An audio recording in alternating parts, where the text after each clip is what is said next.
എല്ലാവർക്കും നമസ്കാരം. ഗ്രഹ ഗുളിക യോഗഫലം ആണ് ഇന്ന് നമ്മൾ നോക്കുന്നത്.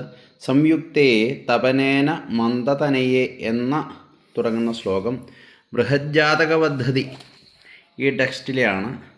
അപ്പോൾ അതിലെ 4-ാം അധ്യായം 53-ാമത്തെ പേജ് ശ്ലോകം നിങ്ങൾ കണ്ടതാണല്ലോ, അതിൻ്റെ പ്രമാണമാണത്. അപ്പോൾ ഗുളികൻ നമ്മുടെ എല്ലാം ജാതകത്തിൽ, അല്ലെങ്കിൽ ജ്യോതിഷം കൈകാര്യം ചെയ്യുന്നവരാണെങ്കിൽ ഒരാളുടെ ജാതകം പരിശോധിച്ച് നോക്കിക്കഴിഞ്ഞാൽ ആദിത്യനോടുകൂടി നിന്നാൽ പിതൃദ്വേഷിയായും, ചന്ദ്രനോടുകൂടി നിന്നാൽ മാതാവിന് അനിഷ്ടപ്രദനായും, ചൊവ്വയോടുകൂടി നിന്നാൽ സഹോദരന് അനിഷ്ടകാരകനായും, ബുധനോടുകൂടി നിന്നാൽ ഉന്മാദമുള്ളവനായും, വ്യാഴത്തോടുകൂടി നിന്നാൽ പാഷണ്ഠിയായും, അതുപോലെ തന്നെ ദോഷവാനായും, ശുക്രനോട് കൂടി നിന്നാൽ സ്ത്രീ നിമിത്തമുണ്ടാകുന്ന ദുഃഖമോ രോഗമോ നിമിത്തം മരണം പ്രാപിക്കുന്നവനായും, നീചസ്ത്രീകളിൽ തൽപരനായും അല്ലെങ്കിൽ നീചസ്ത്രീയുടെ ഭർത്താവായും ഭവിക്കും. അടുത്തതാണ് 23-ാമത്തെ ശ്ലോകം.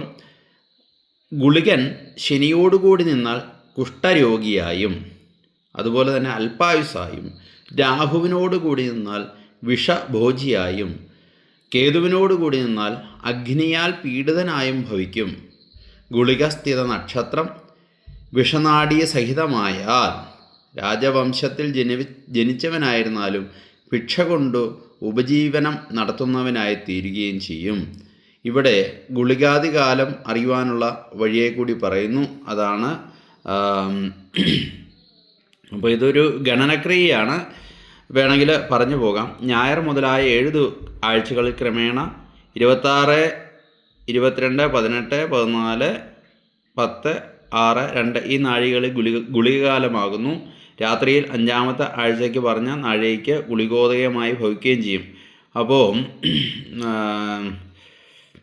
ഞായറാഴ്ച 4:30 തൊട്ട് 6 മണി വരെ, അതിനുശേഷം ഇങ്ങോട്ട് തിരിച്ച് 3 തൊട്ട് 4:30 വരെ ശനിയാഴ്ച, അങ്ങനെ കൗണ്ട് ചെയ്ത് തിരിച്ചു പോന്നാൽ മതിയാവും, അത് എളുപ്പമാവും.